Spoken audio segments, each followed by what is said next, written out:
जी नमस्कार, मेरा नाम राकेश कुमार। स्वागत है आपका राकेश कुमार ऑफिशियल का यूट्यूब चैनल पर। अगर आप रेलवे एग्जाम 2024 का तैयारी कर रहे हैं, सोच रहे हैं कि रेलवे एग्जाम में साइंस के प्रश्न किस प्रकार से पूछे जाते हैं और उसको हम कैसे कम समय में सॉल्व कर सकते हैं, तो आप बिल्कुल सही चैनल को देख रहे हैं, क्योंकि हमारे चैनल पे जो है वो साइंस से संबंधित जो भी प्रश्न होंगे उसको थ्योरी के साथ साथ जो है प्रीवियस ईयर का जो भी क्वेश्चन होगा उसको जो है डिटेल बताया जाता है। तो चलिए हम जो है पढ़ रहे हैं unit measurement and measuring instrument, जिसमें यूनिट डायमेंशन भी हम कह सकते हैं, इसी के अंतर्गत आ जाएगा। जिसमें हमने जो है वो 100% पिछले कई 5-6 क्लास में हमने कर दिया है। तो चलिए हम क्लास को आगे बढ़ाते हैं। हाँ, अगर आप हमारे चैनल पे नए हैं तो चैनल को सब्सक्राइब कर दीजिएगा। क्लास अच्छा लगेगा तो लाइक करिएगा और अपने दोस्तों को शेयर कीजिए और दोस्तों को भी कहिए क्लास को लाइक करें, सब्सक्राइब करें और शेयर करें। क्लियर है? तो चलिए हम प्रश्न को स्टार्ट करते हैं। तो प्रश्न जो है वह 100 तक हमने कर लिया था, तो 101 से हम लोग करेंगे। तो प्रश्न संख्या 101 कह रहा है कि 5.6 किलोवाट घंटा जो है वह कितना जूल के बराबर है। ठीक है, कि ऑप्शन में क्या दिया है, जूल, और प्रश्न में दिया है किलोवाट घंटा। ठीक है, यह आपका प्रश्न आया हुआ है रेलवे ग्रुप डी में, आपका 22/9/2018 का प्रश्न है। क्लियर है? तो देखिए लास्ट क्लास में हमने जो आपको बताया था कि 1 किलोवाट घंटा, ठीक है, 1 किलोवाट घंटा बराबर होता है आपको 3.6 इंटू होता है 10⁻6 जूल के बराबर। ठीक है, यानी 1 किलोवाट घंटा कितने जूल के बराबर, 3.6 इंटू 10⁻6 जूल। और हमने लास्ट क्लास में ये भी बताया था कि 1 किलोवाट घंटा बराबर जो है वो इतना जूल कैसे होता है। अगर आपने हमारा क्लास नहीं देखा तो प्लीज जाकर क्लास को देखिए। ठीक है, ये कैसे आता है वो हमने आपको लास्ट क्लास में ही समझाया था। क्लियर है? अगर आपने नहीं देखा तो चलिए फिर से एक बार हम बता देते हैं, जो नए फ्रेंड या दोस्त जुड़ रहे हैं हमारे क्लास से उनके लिए। देखिए 1 किलोवाट घंटा जो है वह बराबर होता है कितने जूल के बराबर, अगर हम लिखना चाहें तो देखिए सबसे पहला कि आपको जूल बराबर जो है, जूल किसका यूनिट, ये भी एनर्जी का यूनिट होता है और ये भी एनर्जी ही है, इलेक्ट्रिक एनर्जी। तो 1 किलोवाट को जो हम क्या लिख सकते हैं, तो हम जानते हैं कि 1 किलोवाट बराबर कितना हो जाएगा, तब बराबर हो जाएगा आपको 1000 वाट। ठीक है, तो चलिए यहाँ लिख दिया हमने 1000 वाट लिख दिया। और 1 घंटा बराबर जो है वह कितना हो जाएगा, तो 1 घंटा बराबर हम जानते हैं कितना होता है, 60 मिनट। और 1 मिनट बराबर कितना होता है, 1 मिनट बराबर होता है आपको 60 सेकेंड होता है। तो हम 1 घंटा बराबर क्या लिख सकते हैं, तो 1 घंटा बराबर हम लिख सकते हैं आपको 60 × 60 यानी कि 3600 सेकेंड हो जाएगा। 1 घंटा बराबर कितना सेकंड हो जाएगा, तो 3600 सेकंड हो जाएगा। क्लियर है? कितना सेकंड हो जाएगा, तो 3600 सेकंड हो जाएगा आपको, कितना, 1 घंटा बराबर। ठीक है, यहाँ तक समझ में आ रहा है? तो हम 1 किलोवाट को लिख सकते हैं 1000 वाट, और एक घंटा को हम कितना लिख सकते हैं, तो लिख सकते हैं हम 3600, ठीक है, आपका सेकंड लिख सकते हैं। क्लियर है? अच्छा, ये वाट बराबर जो हम जानते हैं शक्ति का यूनिट क्या होता है, तो शक्ति बराबर होता है आपको कार्य और बटा होता है आपको समय। ठीक है, कार्य बटा क्या होता है, समय होता है। तथा ये आपको शक्ति का यूनिट क्या होता है, ये वाट होता है, और कार्य का यूनिट हो गया जूल, और ये हो गया आपको सेकंड। यानी कि ये वाट बराबर हम यहाँ से लिख दे जूल पर सेकंड, तो कोई दिक्कत नहीं है। तो चलिए 1000 जो आपको जूल पर सेकंड लिख देते हैं, और यहाँ हो गया आपको 3600 सेकंड हो गया। तो सेकंड से सेकंड काट दे, चलिए काट दिया। तब कितना आया, तब आ गया आपको 36 पर कितना जीरो, 2 जीरो इधर और 3 जीरो इधर, यानी 36 पर हो जाएगा आपको 5 जीरो। ठीक है, इतना जूल हो गया। तो इसी को हम लिख सकते हैं ना, यानी 1 2 3 4 5।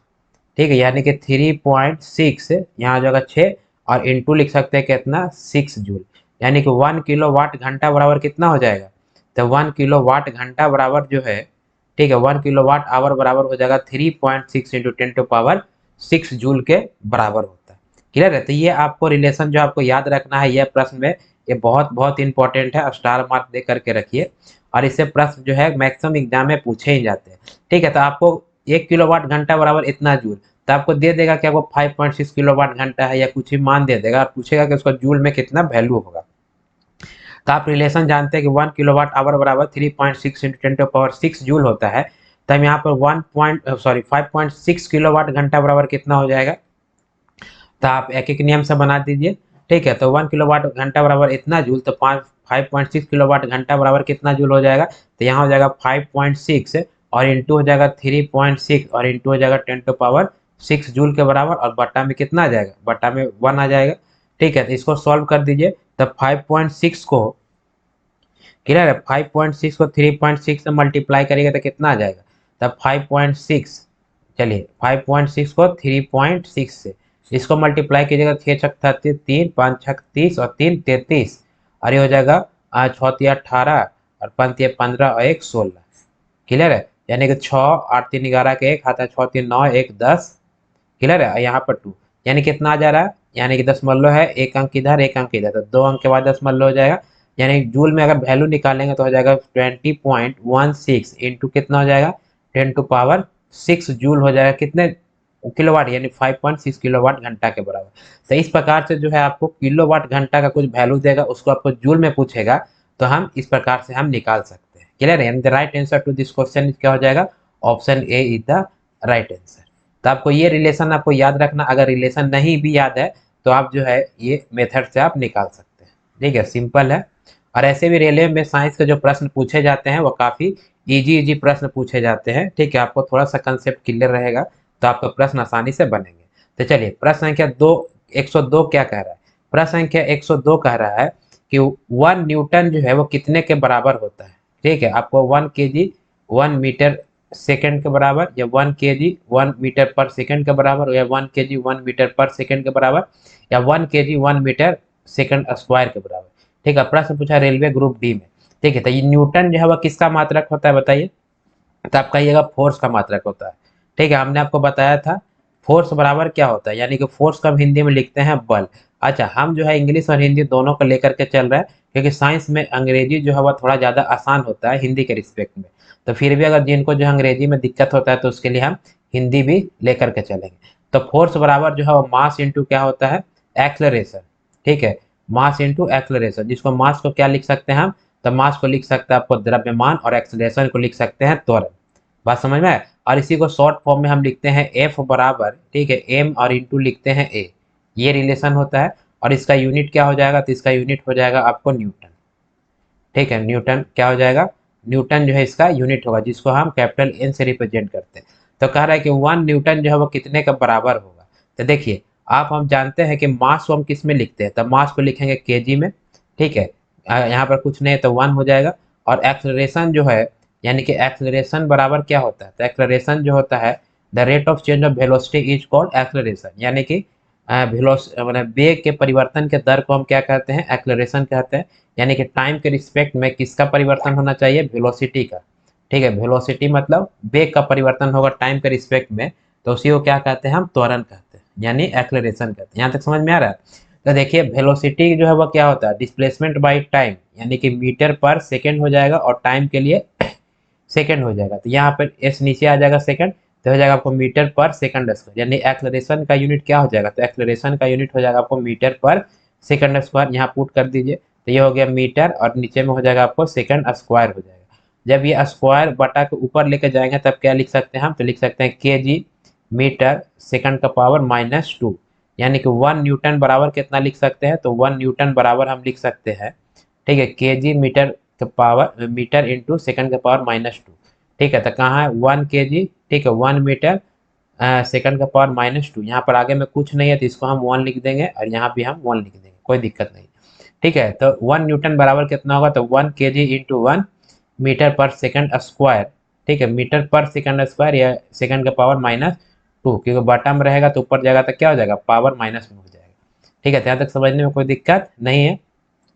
तो इसी प्रकार का जो आपको कन्वर्सन करने के लिए देगा, या आपका नोमेनक्लेचर जो है, न्यूमेरिकल जो है, इस प्रकार से आपको साइंस में छोटे छोटे फार्मूला बेस्ड आपको आते रहते हैं। क्लियर है, तो आपको नोमेरिकल जो है बनाना है।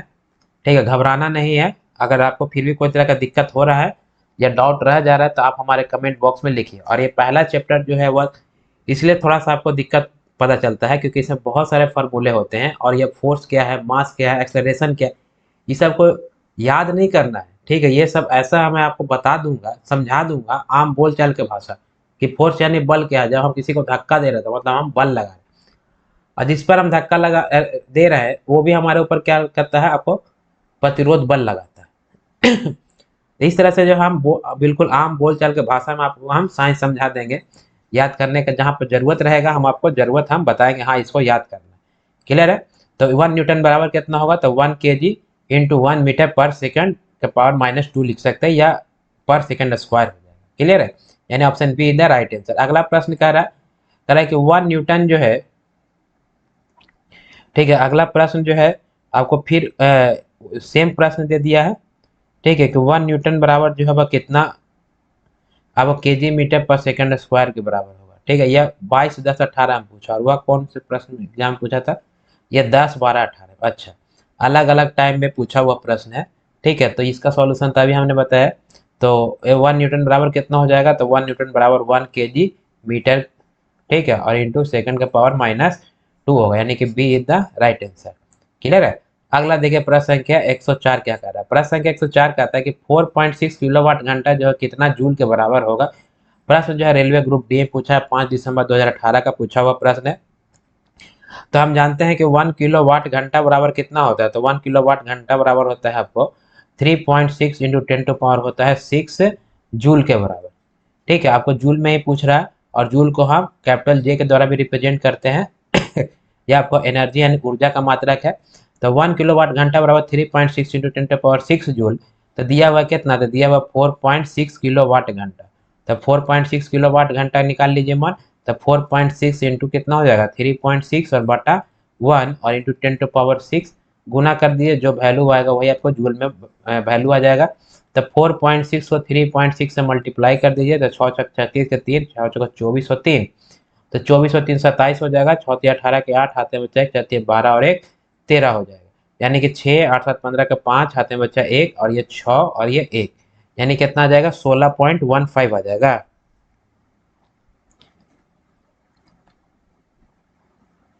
16.56 आ जाएगा, यानी कितना आ जाएगा 16.56 और इंटू कितना हो जाएगा, इंटू हो जाएगा 10 टू पावर 6 जूल के बराबर। क्लियर है। तो ये आपका आंसर हो गया। देखिए ऑप्शन में कहा है 16.56 इंटू 10 टू पावर 6, तो 16.56 इंटू 10 टू पावर 6 यानी option B is the right answer हो जाएगा। बात समझ में आए।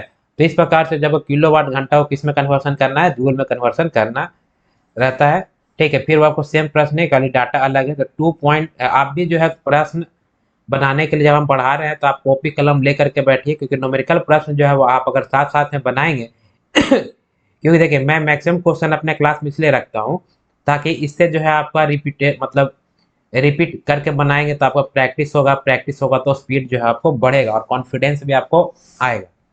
क्लियर है। तो इसे जितना मैक्सिमम प्रश्न बनाएंगे, ठीक है, उतना जो है आपको साइंस में पकड़ होगा।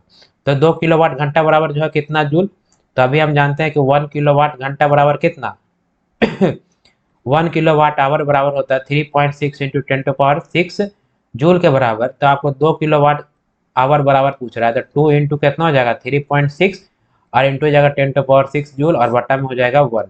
क्लियर है। ये 1 इधर आ जाएगा बटा में। तो आपको 36 को 2 से भाग गुना करेगा तो कितना आ जाएगा 36 गुना 72 यानी 7.2 इंटू 10 टू पावर 6 जूल के बराबर हो जाएगा। क्लियर है। 7.2 इंटू 10 टू पावर 6 जूल कहाँ है, option B is the right answer. खाली बी बी ही आंसर आ रहा है। अगला देखते हैं प्रश्न संख्या 106। फिर अगर आपको 4.2 किलोवाट घंटा, तो हम जानते हैं क्या है कि 1 किलोवाट आवर बराबर होता है आपको 3.6 इंटू 10 टू पावर 6 से जूल के बराबर। तब 4.2 किलोवाट घंटा तो गुना कर दीजिए, के डब्ल्यू एच बराबर हो जाएगा आपको 4.2 और इंटू हो जाएगा 3.6 और इंटू 10 टू पावर 6 जूल के बराबर बटा में 1 हो जाएगा।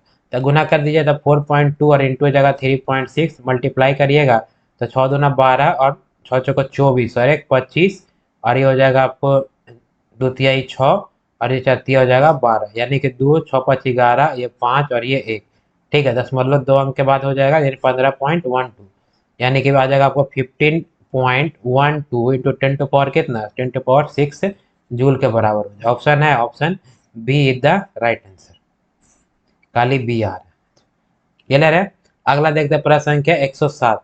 अच्छा 107 प्रश्न कह रहा है कि प्रकाश वर्ष जो है वह किससे प्रकाश वर्ष द्वारा जो है वह किसे मापा जाता है, ठीक है, किसके द्वारा, तो प्रकाश वर्ष के द्वारा। तो प्रकाश वर्ष हमने बताया था कि प्रकाश वर्ष जो है वह किसका मात्रक होता है, तो प्रकाश वर्ष जो है वह आपको दूरी का मात्रक होता है, यानी कि दो खगोलीय पिंड के बीच दूरी मापने के लिए हम प्रकाश वर्ष का इस्तेमाल करते हैं, ठीक है। दो खगोलीय पिंड के बीच, यानी खगोलीय पिंड हो जाएगा आपको तारा तारा के बीच या तारा ग्रह के बीच या तारा क्षुद्र ग्रह के बीच। तो ये सभी जो आकाश में पाए जाएंगे ब्रह्मांड में पाए जाए उन्हें हम खगोलीय पिंड कहते हैं। तो खगोलीय पिंड के दूरी को मापने के लिए हम किस यूनिट का यूज करते हैं? तो प्रकाश वर्ष का यूनिट का यूज करते हैं। और प्रकाश वर्ष कितना दूरी होता है? तो प्रकाश वर्ष जो है वह एक वर्ष में लाइट यानी प्रकाश के द्वारा तय की गई दूरी को हम कहते हैं प्रकाश वर्ष।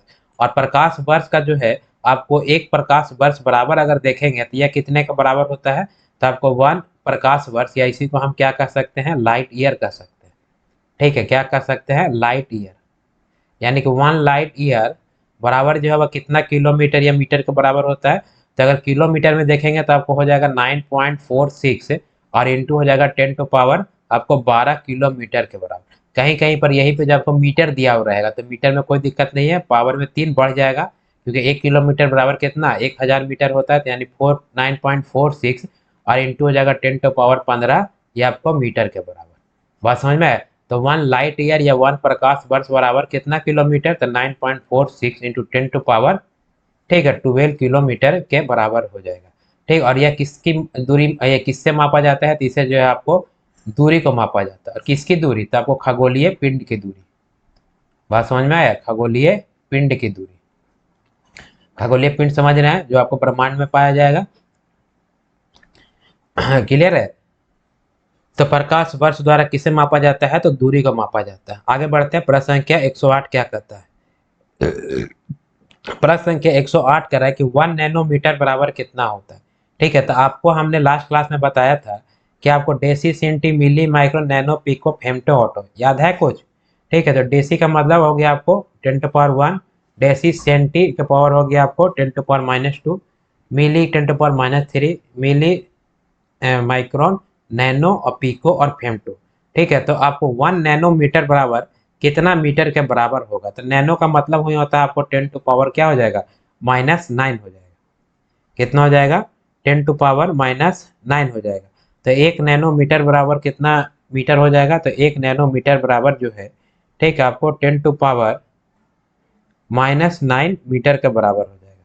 यानी कि 1 नैनोमीटर, ठीक है, 1 नैनोमीटर बराबर कितना होता है? तो आपको 10 टू पावर हो जाएगा आपको -9 मीटर के बराबर हो जाएगा। ठीक है, -9 मीटर के बराबर। देखिए, अगर यह नैनो जो है यानी 10 टू पावर -9 है, तो ये नैनो को अगर हम नैनोमीटर को हम मीटर में कन्वर्ट करेंगे तो 10 टू पावर -9, क्योंकि नैनो का मान कितना होता है? तो आप जानते हैं, हिंदी में लिख दें, कोई दिक्कत नहीं, हिंदी में लिखते हैं। तो 1 नैनो बराबर होता है आपको, नैनो का मतलब ही होता है 10 टू पावर -6। तो नैनो मीटर इधर लगाएंगे तो इधर भी मीटर लगा देंगे, तो 1 नैनोमीटर बराबर हो जाएगा 10 टू पावर -9 मीटर। लेकिन यहाँ 10 टू पावर -9 नहीं दिया है। ठीक है, क्या दिया है? आपको बटा में दिया है। तो बटा में दिया है तो चलिए इसको बटा में कर देते हैं। तो जैसे 10 टू पावर -9 को बटा में लेके जाएंगे तो 10 टू पावर क्या हो जाएगा? माइनस पावर है जो हो जाएगा आपको प्लस पावर। यानी कि 1 नैनोमीटर बराबर कितना हो जाएगा? तो 1 नैनोमीटर बराबर जो है वो आपको हो जाएगा 1/10 टू पावर +9 के बराबर। बात समझ में आया? ठीक है, यानी कि D is the right answer. Clear है? देखिए, ये आपको हमेशा आप याद रखिएगा। ठीक है, deci, centi, milli, micro, nano, pico, femto, atto हमने लास्ट क्लास में आपको बताया है। ठीक है, डेसी का मतलब क्या हो गया? 10 टू पावर -1 डेसी। सेंटी का मिली, सेंटी का मतलब 10 टू पावर -2। ठीक है, मिली का मतलब होता है 10 टू पावर -3। ठीक है, डेसी, सेंटी, मिली। माइक्रो का मतलब होता है 10 टू पावर -6। ठीक है, अगर आपने नहीं देखा तो चलिए, आप प्लस का पावर और माइनस का पावर होता है। ठीक है, यानी कि 10 टू पावर अगर -1 लिखा हुआ है तो इसको कहते हैं आपको डेसी। चलिए इंग्लिश में ही लिखता हूँ, आसान होगा। डेसी। अगर 10 टू पावर -2 होता है तो इसको बोलते हैं आपको सेंटी। ठीक है, अगर 10 टू पावर -3 होता है तो इसको बोलते हैं मिली। ठीक है, 10 टू पावर -6 होता है, 4 नहीं होता, 5 मिनट -6 होता है तो इसको बोलते हैं माइक्रो। ठीक है, माइक्रो या माइक्रोन। और 10 टू पावर -9 को हम बोलते हैं नैनो। ठीक है, और 10 टू पावर -12 को बोलते हैं हम पिको। ठीक है, और 10 टू पावर -15 को हम बोलते हैं आपको फेम्टो या फर्मी। इसको क्या बोला जाता है? फेम्टो, या इसी को हम फर्मी कहते हैं। और 10 टू पावर -18 को, ठीक है, हम ऑटो बोलते हैं, ATTO। क्लियर है? यानी deci, centi, milli, micro, nano, pico, femto, atto. ठीक है, तो यहाँ से अगर मान लिया जाए आपको पूछेगा कि 1 सेंटीमीटर बराबर जो है वो कितना मीटर, ठीक है, तो देखिए 1 सेंटीमीटर बराबर इतना 10⁻² होता है। तो देखिए आप पहले लिख दीजिए। ठीक है, आपको सेंटीमीटर यानी कि एक देखिए सेंटी किसको कहते हैं, चलिए सेंटी कहते हैं आपको 10 टू पावर कितना होता है, तो -2 होता है। ठीक है, कि कितना होता है 10⁻²। तो अगर लिखेगा बोलेगा सेंटीमीटर, तो अगर इधर मीटर लगाएंगे, ठीक है पेन से अलग करते हैं तब ज़्यादा क्लियर होगा। ठीक है, अगर बोलेगा कि 1 सेंटीमीटर, तो यहाँ हो जाएगा, यहाँ मीटर लगाएंगे तो यहाँ भी मीटर लगाएंगे। बात समझ में आया? तो 1 सेंटीमीटर बराबर कितना हो गया, तो 10⁻² मीटर के बराबर। अगर इसी में पूछेगा हमको, अगर नैनो का पूछता है कि 1 नैनोमीटर बराबर कितना मीटर, ठीक है 1 नैनोमीटर, तो नैनो किसको बोलते हैं, तो नैनो बोलते हैं हम आपको 10⁻⁹ को, इतना जानते हैं आप। ठीक है, अब पूछेगा कि नैनोमीटर बराबर, तो दोनों साइड में मीटर लगा दीजिए। ठीक है, तो 1 नैनोमीटर बराबर कितना हो जाएगा, तो 10⁻⁹ मीटर के बराबर। ठीक है, तो ये आप टेबल याद रखिएगा, तो इसमें आपको कोई भी कन्वर्सन आप निकाल सकते हैं। ठीक है, ये आपको 10⁻⁻ है। इसी प्रकार से हमने आपको कल क्लास में जो है 10⁻+ वाला भी बताया था।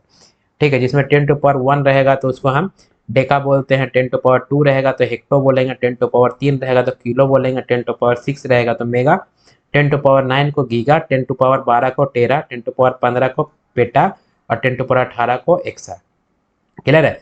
तो अगर आपने हमारा पहला क्लास नहीं देखा है तो प्लीज जाकर के पहला क्लास देखिए, आपको जो है वह पूरा क्लियर हो जाएगा। क्लियर है? तो इस प्रकार से जो हम कन्वर्सन जो आपको मीटर में करते हैं। चलिए, यानी कि the right answer to question ये हो जाएगा कि पावर माइनस में नहीं है। ठीक है, तो नीचे इसको ले जाएंगे तो प्लस में हो जाएगा। तो ऐसे प्रश्न को थोड़ा घुमा देता है ऑप्शन को। चलिए, अगला प्रश्न कह रहा है कि 109 कि 1 कूलम बटा 1 सेकेंड किसके बराबर होगा। प्रश्न पूछा आपको ग्रुप डी में। तो कूलम पर सेकेंड जो है आपका यूनिट किसका होता है, तो आप जानते हैं कि एम करेंट बराबर क्या होता है, तो करेंट यानी कि इसको हम बोलते हैं धारा। ठीक, और धारा बराबर जो होता है आपको चार्ज बाई टाइम। क्या होता है, चार्ज बाई टाइम। और यानी कि चार्ज यानी इसको आवेश बोलेंगे और टाइम को समय बोलेंगे। तो चार्ज को मापा जाता है किस में, कूलम में। ठीक है, चार्ज को हम क्यू, इसको ऐसे क्यू बाई टी भी लिख सकते हैं। और चार्ज को मापा जाता है किस में, इसको मापा जाता है वो कूलम में। और टाइम को मापा जाता है आपको सेकंड में। तो कूलम पर सेकंड को हम लिख सकते हैं Q by second, sorry C by second लिख सकते हैं। ठीक है, यानी चलिए इसी को इसको लिखने का जरूरत नहीं, चलिए यहीं से निकल जाएगा। ठीक है, आपको जो है देखिए ये कूलम पर सेकंड, और ये कूलम पर सेकंड कितने के बराबर, ठीक है तो ये होता है आपको एम्पियर के बराबर होता है। बात समझ में आ रहा है? तो देखिए, तो अब प्रश्न में यही है ना, यहाँ 1 कर दीजिए, यहाँ 1 कर दीजिए, तो यही प्रश्न पूछ रहा है कि 1 कूलम बटा, ठीक है 1 सेकेंड, तो ये कितने के बराबर, तो 1 एम्पियर के बराबर हो जाएगा ना। क्योंकि करंट का जो है यूनिट क्या होता है, कूलम पर सेकंड भी होता है और एम्पियर भी होता है।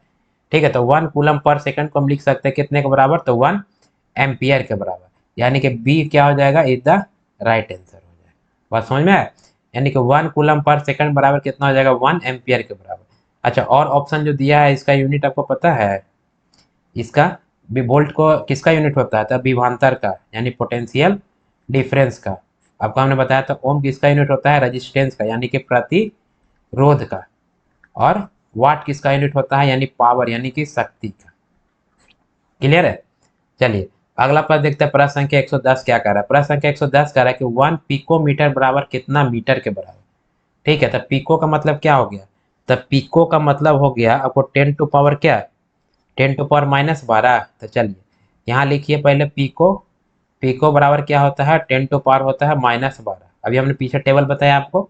तो यहाँ कह रहा है कि 1 पिकोमीटर, यहाँ क्या लिखा, देखिए पिको के बाद लगा दिया है मीटर, तो दोनों साइड लगा दीजिए आप मीटर। तो अगर दोनों साइड हम मीटर लगाएंगे तो चलिए इधर भी लगा दिया मीटर और इधर भी लगा दिया मीटर। क्लियर है? यानी कि 1 पिकोमीटर बराबर कितना मीटर, तो 10⁻⁻12 मीटर ऑप्शन में है। तो 10⁻⁻12 मीटर है ऑप्शन में, यानी क्या हो जाएगा, सी जो हो जाएगा आपको राइट आंसर हो जाएगा। तो इस प्रकार से अगर आपको टेबल याद रहेगा तो आप ये कन्वर्सन करने के लिए मैक्सिमम एग्जाम में देता है। यानी पिकोमीटर बराबर 10⁻⁻ क्या हो जाएगा, 12 मीटर के बराबर हो जाएगा, यानी कि सी क्या हो जाएगा, इज द राइट आंसर हो जाएगा। क्लियर? तो इस प्रकार से हम निकाल लेंगे। क्लियर है? चलिए अगला देखते हैं, प्रश्न संख्या 111 क्या कह रहा है। प्रश्न संख्या 111 कह रहा है कि 1 जूल जो है वह कितने के बराबर होगा। ठीक है, आपको newton into metre, newton into centimetre, watt into metre और पास्कल इंटू मीटर। क्लियर, आपको बताना है, ग्रुप डी का प्रश्न है ये। ठीक है, तो 1 जूल, तो आपको जूल और न्यूटन और मीटर में कोई रिलेशन है। ठीक है, तो आप कहिएगा जूल, यानी कि हम जानते हैं कार बराबर शक्ति, या 1 जूल होता है डब्लू बराबर होता है एफ इंटू एस। हाँ, यानी कि कार बराबर जो है, ठीक है, कार बराबर होता है आपको बल और इंटू होता है विस्थापन। ठीक है, कार बराबर जो है बल इंटू विस्थापन होता है। यानी कि किसी वस्तु पर जो है इतना बल लगा दे कि वह अपनी स्थिति से जो है वह क्या हो जाए, थोड़ा विस्थापित, यानी डिस्टेंस ट्रेवल कर दे। ठीक है, आपको एक निश्चित डायरेक्शन में, तो उसे हम कार्य कहते हैं। बात समझ में आया, यानी कि हम W बराबर हम लिख सकते हैं force F into displacement S। ठीक, और कार्य को किस में मापते हैं, तो कहिएगा कार्य को मापते हैं हम जूल में। किस में मापते हैं, तो कार्य को मापेंगे हम जूल में, और फोर्स को मापेंगे हम न्यूटन में, और सेकंड को मापेंगे हम सॉरी समय, ये क्या है, ये आपको विस्थापन है, टाइम नहीं है। ठीक है, तो विस्थापन को माना जाता है आपको मीटर में मापा जाता है। तो ये हो गया 1 जूल बराबर कितना, तो 1 न्यूटन और ये 1 मीटर, इतना लिख सकते हैं। यानी कि 1 जूल बराबर जो है आपको 1 न्यूटन इंटू 1 मीटर के बराबर हो जाएगा। यानी कि 1 न्यूटन इंटू 1 मीटर, यानी कि ऑप्शन ए क्या हो जाएगा, इज द राइट आंसर हो जाएगा। यानी कि कह सकते हैं कि यदि n न्यूटन बल द्वारा किसी वस्तु पर बल के दिशा में, जैसे मान लिया कोई वस्तु है और इस वस्तु पर जो है हम कितना फोर्स लगा रहे हैं, तो 1 न्यूटन का जो हम इस डायरेक्शन में फोर्स लगा रहे हैं, तो यदि 1 न्यूटन बल द्वारा, ठीक है, यानी 1 न्यूटन या फोर्स द्वारा किसी वस्तु पर बल की दिशा में, जिधर हम फोर्स लगा रहे हैं उधर अगर उसी दिशा में क्या हो जाए, यानी वस्तु जो है यहाँ से, ठीक है, आपको 1 मीटर का क्या हो जाए, डिस्टेंस मतलब ट्रेवल कर जाए, यानी कि यहाँ पर वस्तु जो है यहाँ पहुँच जाए, बल लगाने के बाद, बल लगाने के बाद वस्तु अगर यहाँ पहुँच जाता है यानी 1 मीटर का डिस्टेंस विस्थापित हो जाता है, तो इतना जो आपको 1 न्यूटन फोर्स के द्वारा जो 1 मीटर का डिस्टेंस अगर ट्रेवल कर जाता है, तो इतना हम इसे कितना कार्य कहेंगे, तो इसे जो है आपको 1 जूल जो है आपको क्या कहा जा सकता है कि कार्य किया गया है। बात समझ में आए, 1 जूल जो है वह कार्य आपको किया गया, यानी कि 1 न्यूटन फोर्स को जो है बल की दिशा में अगर लगाने पर 1 मीटर डिस्टेंस अगर वस्तु ट्रेवल करता है यानी विस्थापित हो जाता है, तो उसे हम 1 जूल वर्क कहते हैं। क्लियर है, या तो आप यहाँ से फार्मूला से भी आप क्या कर सकते हैं, आप निकाल सकते हैं। यह तो डिफिनेशन ही है कि 1 जूल जो है वह वर्क कितने का बराबर होता है, तो 1 न्यूटन इंटू 1 मीटर के बराबर होता है। या तो आप फार्मूला से निकाल लिए, नहीं तो आप डिफिनेशन से समझिए। ठीक है, तो चलिए अगला प्रश्न देखते हैं, प्रश्न संख्या 112 क्या कहता है सॉरी, प्रश्न संख्या 112 कहता है कि एक विशेष घर में 5 दिनों में जो है वह 100 इकाई, ठीक है, इकाई का मतलब क्या होता है जानते हैं, इकाई का मतलब होता है आपको यूनिट। ठीक, और आपको अगर घर में जो आपको बिजली खपत का बात हो रहा है, तो 1 यूनिट बराबर जो है होता है आपको 1 किलो वाट घंटा, ये याद रखिए। यानी कि आप अपने घर में जो बिजली इस्तेमाल करते हैं और आपका जो इलेक्ट्रिक बिल आता है, आप उसमें देखते होंगे कि इलेक्ट्रिक बिल में आपका जितने मंथ में आप इलेक्ट्रिक यूनिट आप इलेक्ट्रिक यूज करेंगे, यानी इलेक्ट्रिक एनर्जी जो खपत करते हैं, उसका आपको बिल आता है। ठीक है, यानी वो लिखा रहता है क्या यूनिट में, यानी कि आप 10 यूनिट यूज किए हैं या 50 यूनिट यूज किए हैं या 100 यूनिट यूज किए। तो यूनिट का मतलब क्या, अगर आप बोला गया है कि 10 यूनिट आपने यूज किया है, कितना यूनिट, 10 यूनिट, तो इसका अर्थ ये हो गया कि आपने कितना यूज किया है, तो 10 किलो वाट घंटा आपने यूज किया। ठीक है, 10 किलो वाट आवर जो आपने क्या किया है, एनर्जी का इस्तेमाल किया। और आपका मान लीजिए 8 रुपया, 1 यूनिट का बिल जो आपको 8 रुपया है, तो 10 यूनिट का बिल फिर आपको कितना पेड करना पड़ता है, 80 रुपया आपको पेड करना पड़ता है। बात समझ में आए, तो वही कह रहा है कि एक विशेष घर में जो है 5 दिन में जो है कितना इकाई खपत हो जा रहा है, यानी 5 दिन में जो है 100 यूनिट जो है बिजली खपत कर रहा है। तो यदि ऊर्जा को जो है आपको जूल में रिप्रेजेंट करे, तो जूल में आपको परिवर्तित किया जाता है कितना होगा। ठीक है, यानी कि यूनिट में दिया हुआ, यानी किलोवाट घंटा, हम जानते हैं कि 1 यूनिट बराबर कितना, किलोवाट घंटा, इसको जूल में कन्वर्ट कर देना, तो आपको रिलेशन तो पते हैं ना जी, पीछे तो बने हुए किए। तो वो हम जानते हैं, चलिए पहले हम लिख देते हैं 1 यूनिट बराबर हम जानते हैं कितना, तो 1 किलोवाट घंटा होता है ना। 1 यूनिट में हम क्या बोलते हैं, 1 किलोवाट घंटा होता है। और इसी तरह आप जो इलेक्ट्रिक एनर्जी जो इस्तेमाल करते हैं या खपत करते हैं उसको हम मापते हैं किसमें, यूनिट में। तो और 1 किलोवाट घंटा बराबर कितना होता है, तो आप कहिएगा जूल में 3.6 इंटू 10⁻6 जूल, इतना होता है ना। तो 1 यूनिट बराबर हम लिख सकते हैं 3.6 इंटू 10⁻6 जूल। कोई दिक्कत, तो कोई दिक्कत नहीं है। तो 1 यूनिट बराबर हम कितना लिख सकते हैं, तो 3.6 इंटू 10 लिख सकते हैं 6 जूल के बराबर। ठीक है, तो 1 यूनिट बराबर इतना जूल, तो कितना यूनिट कर रहा है, तो 5 दिन में कर रहा है कि 100 यूनिट इस्तेमाल किया है। तो चलिए 100 यूनिट बराबर कितना हो जाएगा, तो 3.6 और इंटू हो जाएगा 10⁻6 और इंटू हो जाएगा कितना 100 और बटा हो जाएगा 1। ठीक, तो यहाँ देखिए 10⁻6 है, 100 और ऐड हो जाएगा यानी गुना हो जाएगा, तो कितना हो जाएगा 3.6 इंटू 10 कितना लिख सकते हैं, इसको 100 को लिख सकते हैं ना 10⁻2। तो बेस सेम है तो पावर क्या होगा, जुड़ जाएगा, यानी 10 कितना हो जाएगा 8 हो जाएगा, यानी इतना जूल के बराबर ऑप्शन में है। ठीक है, 3.6 इंटू 10⁸ जूल, यानी क्या हो जाएगा, डी जो हो जाएगा आपको सही जवाब हो जाएगा। बात समझ में आया या फिर से देखिए, फिर से समझते हैं। 1 किलोवाट को हम घंटा आवर को बोलते हैं 1 यूनिट, और टोटल जो है कितना यूनिट इस्तेमाल कर रहा है, तो 100 यूनिट। तो 1 किलोवाट आवर बराबर हम बोलते हैं 1 यूनिट, तो 1 यूनिट बराबर हम लिख सकते 3.6 10⁻6 जूल। तो लिख दिया, 100 यूनिट को हम कन्वर्ट कर दिए, गुना करके हम इतना 3.6 10⁸ जूल आ जाएगा। क्लियर है। अगला प्रश्न देखते हैं, प्रश्न संख्या 113 क्या कह रहा है। प्रश्न संख्या 113 कहता है निम्न में से किस उपकरण का उपयोग, अच्छा यहाँ से प्रश्न जो आपको मेजरिंग इंस्ट्रूमेंट के बारे में आपको प्रश्न भी रेलवे एग्जाम में पूछा जाता है। तो चलिए उसको भी हम समझते हैं कि किस इंस्ट्रूमेंट से जो है वो कौन सा आपको राशि मापा जाता है। जैसे आपको आर्द्रता, वायुमंडल का आर्द्रता मापना है, या आपको लाइट का जो है आपको इल्यूमिनेशन को मापना है, क्लियर है, या आपको वोल्टेज को, इलेक्ट्रिक सप्लाई में आपको वोल्टेज को मापना है या करंट को मापना है। तो इसके लिए मेजरिंग इंस्ट्रूमेंट का इस्तेमाल होता है। तो वो कौन कौन से मेजरिंग इंस्ट्रूमेंट का इस्तेमाल होगा, उससे संबंधित ये प्रश्न आपको रेलवे में पूछे जाते हैं। तो चलिए वही आपको प्रश्न आपको अभी आएगा। तो ये आपका देखिए यूनिट खत्म हो गया, मेजरमेंट खत्म हो गया, अभी क्या चलेगा, अभी आपका मेजरिंग इंस्ट्रूमेंट चलेगा। फिर उसके बाद हम अगला चैप्टर हम स्टार्ट करेंगे। क्लियर है। तो चलिए निम्न में से कह रहा है किस उपकरण का उपयोग जो है वायुमंडलीय दाब को मापने के लिए किया जाता है। तो वायुमंडलीय दाब आपको पता है ना, हमने आपको तो पहले बताया ही था कि वायुमंडल में जो है बहुत सारे क्या होते हैं, लेयर होते हैं। ठीक है, जिसे हम क्षोभ मंडल, समताप मंडल, आयन मंडल, बहिर्मंडल, ठीक है, इस प्रकार से बोलते हैं। तो ये सभी वायुमंडल के कारण जो है वो हमारे ऊपर या पृथ्वी के सतह पर क्या होता है, एक दाब लगता है। ठीक है, क्या लगता है, एक प्रेशर लगता है, और इसी प्रेशर को हम क्या बोलते हैं, वायुमंडलीय दाब कहते हैं। तो आपको किस स्थान पर, आप देखिए ये वायुमंडलीय दाब जो है आपको वह स्थान स्थान पर आपको क्या होगा, चेंज होगा। जैसे हम आपको पहाड़ पर चढ़ेंगे तो वायुमंडलीय दाब का मान जो है वह अलग अलग होगा। तो वायुमंडलीय दाब को मापने के लिए कौन सा उपकरण का इस्तेमाल किया जाता है, वह आपको प्रश्न में पूछा जा रहा है। ठीक है, तो वायुमंडलीय दाब समझ गए आप। तो इसको वायुमंडलीय दाब किससे मापा जाता है, कह रहा है कि ओडोमीटर के द्वारा, थर्मोमीटर के द्वारा, बैरोमीटर के द्वारा, या आपको टेट्रामीटर के द्वारा। ठीक है, यह प्रश्न पूछा गया आपको रेलवे एनटीपीसी का स्टेज 2 में 14/6 में प्रश्न आपको आया हुआ है।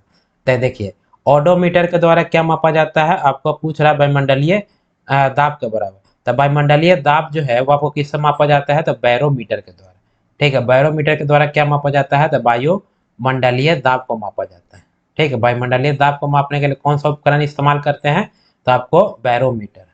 बात समझ में आया। ठीक है, कौन सा उपकरण, बैरोमीटर। थर्मोमीटर के द्वारा क्या मापा जाता है, तो टेम्परेचर को, यानी कि तापमान को।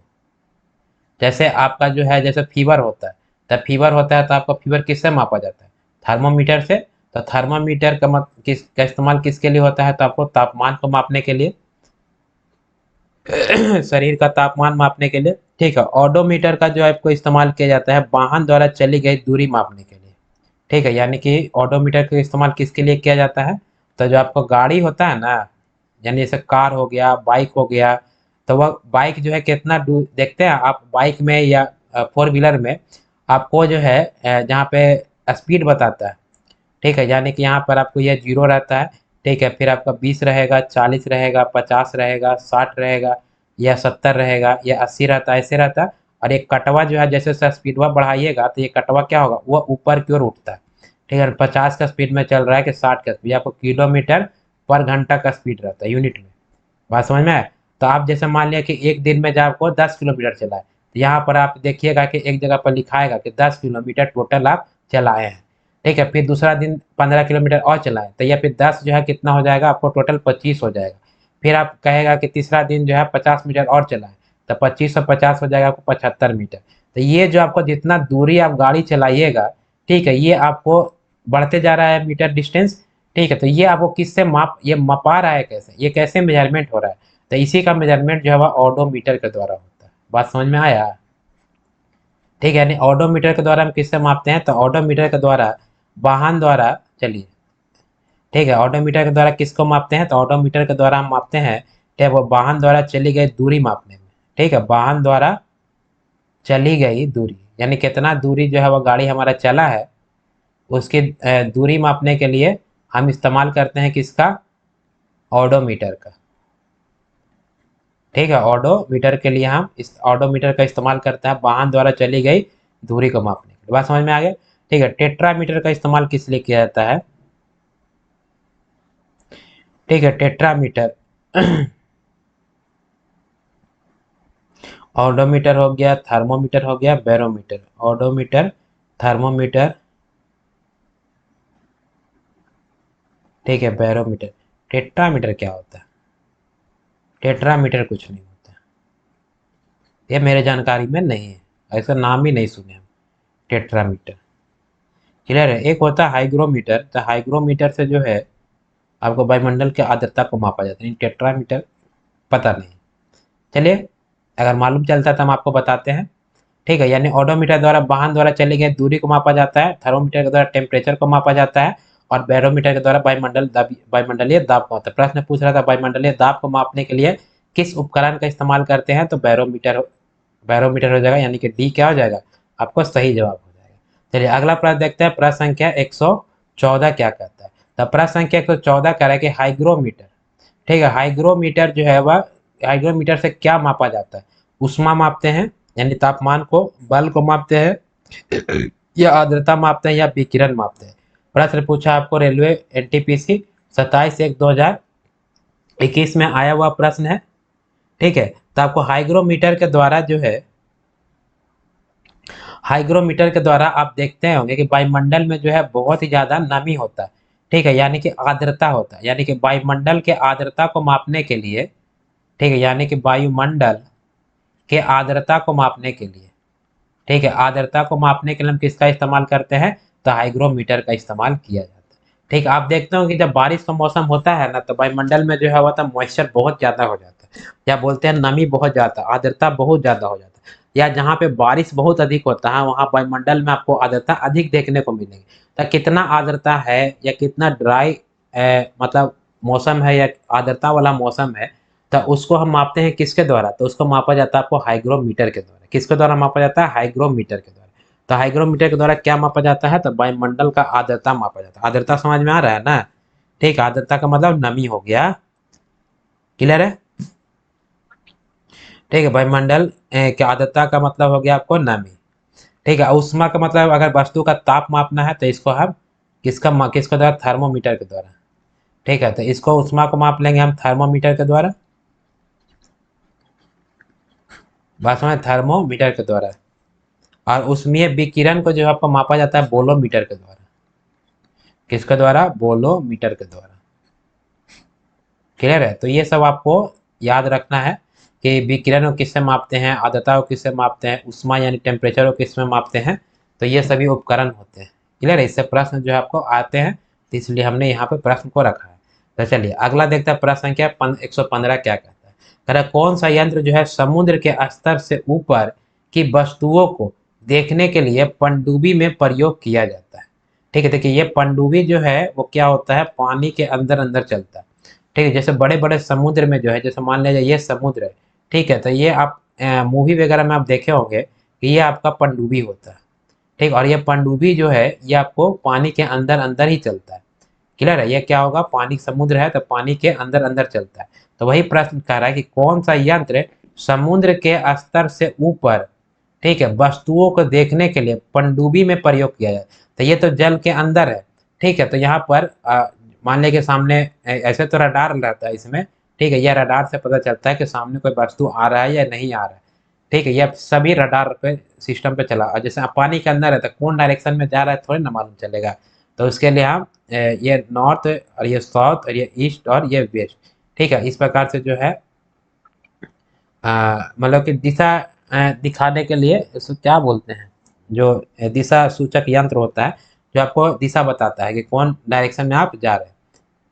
क्लियर है। तो आपको जो है पनडुब्बी में जो है वस्तुओं पनडुब्बी से वस्तुओं को देखने के लिए समुद्र स्तर से वह किस उपकरण का इस्तेमाल किया जाता है। तो पहला कह रहा है पायरोमीटर या पेरियोस्कोप या एपीडी एपीडियास्कोप या ओडोमीटर, ठीक है। तो ये आपका पनडुब्बी से जो है समुद्र स्तर के नीचे पनडुब्बी से देखने के लिए किस वस्तु का इस्तेमाल किया जाता है। तो यह इस्तेमाल किया जाता है आपको पेरियोस्कोप के द्वारा।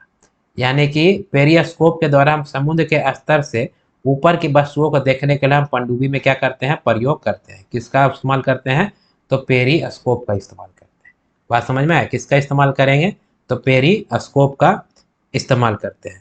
यानी पेरिस्कोप पनडुब्बियों में उपयोग होने वाला ऐसा उपकरण है जिसकी सहायता से पानी में डूबे हुए व्यक्ति को पानी के ऊपर का दृश्य आपको दिखाई पड़ता है, ठीक है। पानी के जैसे ऊपर, समुद्र के ऊपर जो है जैसे जहाज चल रहा है या कोई हम पे अटैक कर रहा है या बॉम्ब गिरा रहा है या कुछ भी हो रहा है, तो पानी के ऊपर के सतह को मतलब देखने के लिए किसका इस्तेमाल किया जाता है, तो पेरिस्कोप का इस्तेमाल किया जाता है। बात समझ में आए। अच्छा, बाकी रहा आपको पायरोमीटर के द्वारा। तो पायरोमीटर के द्वारा किसको मापा जाता है, तो पायरोमीटर के द्वारा जब मापा जाता है, पायरोमीटर जो है वह दूर स्थित वस्तुओं के ताप को ज्ञात करने के लिए आपको पायरोमीटर का इस्तेमाल किया जाता है। जैसे पायरोमीटर में दूर स्थित आपको टेम्परेचर, जैसे मान लिया देखो फर्नेस है, ठीक है। फर्नेस मतलब भट्टी होता है, तो फर्नेस में टेम्परेचर जो होता है वो हजार हजार डिग्री सेल्सियस होता है। तो उसको हम अब फर्नेस के अंदर तो घुस कर टेम्परेचर मापेंगे नहीं, तो उसके लिए क्या किया जाता है कि पायरोमीटर से जो है हम दूर से हम देख लेते हैं, ठीक है। पायरोमीटर के द्वारा कि जो है वो भट्टी के अंदर टेम्परेचर कितना है। तो पायरोमीटर से जो है किसका किससे क्यों कौन सा जो है आपको माप रहे हैं फिजिकल क्वांटिटी, तो आपको मापा जाता है तापमान को, ठीक है। तो तापमान कौन सा तापमान, तो तापमान मापा जाता है आपको मतलब कि दूर की वस्तु के तापमान, ठीक है। मैंने दूर स्थित वस्तु का तापमान मापने के लिए, बात समझ में है, दूर स्थित वस्तु का तापमान मापने के लिए। तो दूर स्थित वस्तु का तापमान मापने के लिए हम किसका यूज करते हैं, पायरोमीटर। जैसे आपका हो गया आपको फर्नेस, एग्जाम्पल में ले लीजिए फर्नेस हो गया, ठीक है। तो इसका तापमान मापेंगे किससे, पायरोमीटर के द्वारा। बात समझ में आया। आपको एपीडिया स्कोप से क्या मापते हैं, तो एपीडिया स्कोप से जो है आपको जो देखते हैं, आपको मूवी वगैरह देखने जा रहे हैं, ठीक है। तो मूवी वगैरह आप देखने जाते हैं तो आपको पर्दे पर जो है वो पिक्चर चलता रहता है। तो पर्दे पर पिक्चर कैसे चलता है, जैसे सपोज मान लिया जाए कि ये आपका पर्दा है, पर्दा इसे बनाइए, चलिए ये आपका पर्दा है, ठीक। और पर्दा से जो है आप यहाँ पे देखिएगा एक बॉक्स टाइप से लगा रहता है, ठीक है। ये आपका बॉक्स टाइप से लगा रहेगा और यहाँ से जो है, ठीक है, आपको यह फिल्म इसके ऊपर, ठीक है, प्रोजेक्ट करेगा, ठीक है। ये आपका प्रोजेक्ट करेगा। तब पर्दा पर क्या होगा, ये आपको यहाँ पर आदमी नाच रहा है, यहाँ पर लड़की नाच रही है, ठीक है। यहाँ पर घर है, यहाँ पर बादल है, ये सब पर्दा पर दिखाई दे रहा है, ठीक है। ये आपको पर्दा पर दिखाई दे रहा है। तो यह जो इंस्ट्रूमेंट है, ठीक है, इस इंस्ट्रूमेंट को क्या कहते हैं, तो इसी को कहा जाता है आपको एपीडिया स्कोप। क्या कहते हैं, एपीडिया स्कोप कहते हैं। बात समझ में आया। तो एपीडिया स्कोप से हम किस उपयोग किया है, किस लिए किया जाता है, तो एपीडिया स्कोप का प्रयोग जो है चित्रों को यानी पिक्चर को जो है पर्दे पर प्रक्षेपण यानी प्रोजेक्शन करने के लिए किया जाता है।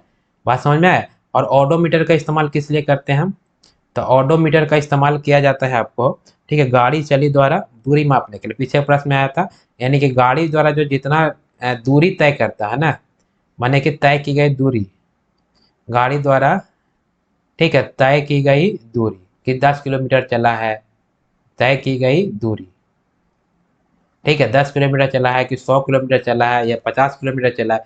तो जो किलोमीटर आप देखते हैं ना गाड़ी में कि कितना, जैसे आप गाड़ी खरीदने जाते हैं सेकंड हैंड तो उसमें भी देखते हैं कि 15,000 किलोमीटर गाड़ी चला है, मतलब जो है वो गाड़ी अच्छा नहीं है। अच्छा 5,000 किलोमीटर चला है तो मतलब गाड़ी ठीक ठाक कंडीशन में है। तो कितना दूरी गाड़ी तय करता है उसको मापते हैं किसके द्वारा, ऑडोमीटर के द्वारा और एपीडिया स्कोप के द्वारा, ठीक है, पर्दा पर जो है वह पिक्चर को प्रोजेक्शन करने के लिए पीडियास्कोप का इस्तेमाल करते हैं। और पेरियोस्कोप का जो है इस्तेमाल किस लिए किया जाता है, तब पेंडुबी में से आपको समुद्र स्तर के ऊपर जो भी वस्तु हो तो उसको देखने के लिए हम पेरियोस्कोप का इस्तेमाल करते हैं। और पायरोमीटर का इस्तेमाल करते हैं दूर स्थित वस्तु के तापमान को मापने के लिए। बात समझ में आया? तो आज के लिए बस इतना ही रहने देता हूँ। बाकी का प्रश्न हम अगले क्लास में करेंगे, और इसी प्रकार से हम धीरे धीरे आपको फिजिक्स, केमिस्ट्री, बायो जो है वो साइंस का सीरीज में आपको कंप्लीट हो जाएगा। एग्जाम से पहले कंप्लीट होगा, ये हमारा प्रॉमिस है।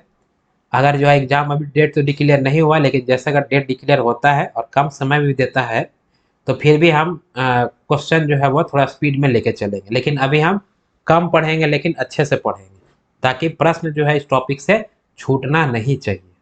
बात समझ में आए? अच्छा, अगर आप हमारे चैनल पे नए हैं तो चैनल को सब्सक्राइब कर दीजिएगा। क्लास अच्छा लगेगा तो आप लाइक करिएगा और अपने दोस्तों को भी शेयर कीजिए, और दोस्तों को भी कहिए कि चैनल को सब्सक्राइब करें और वो अपने दोस्तों और फैमिली को शेयर करें।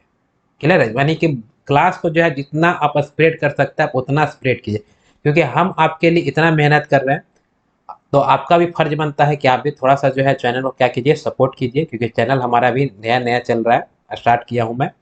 तो जो है चैनल को आप सपोर्ट कीजिए। और इसके अलावे जो है, ये साइंस के अलावे जो हमारे चैनल पे जो है आपको मैथ का क्लास मिलेगा, और मतलब मैथ का जो आपको कंसेप्चुअल भी बनाने का है, या एग्जाम में कैसे ट्रिक से बना सकते हैं वो आपको तरीके बताए गए हैं। साथ ही साथ जो आपको जीके जीएस के लिए भी जो हमारा क्लास में आपको हिस्ट्री चल रहा है उसमें, तो आप अगर आपने हिस्ट्री का क्लास या मैथ का क्लास अगर आपने नहीं देखा है तो प्लीज़ जा करके प्लेलिस्ट बना हुआ, प्लेलिस्ट में से आप क्लास को देख सकते हैं। साथ ही साथ जीके स्पीडी का जो है जीके जीएस का, ठीक है, आप वो भी आपका सीरीज चल रहा है, आप वो भी आप क्लास देख सकते हैं। तो आज के लिए बस इतना ही, फिर मिलते हैं हम अगले क्लास में। तब तक के लिए जय हिंद, जय भारत। देखते रहिए, सीखते रहिए, सरकारी नौकरी का सपना पूरा कीजिए। धन्यवाद।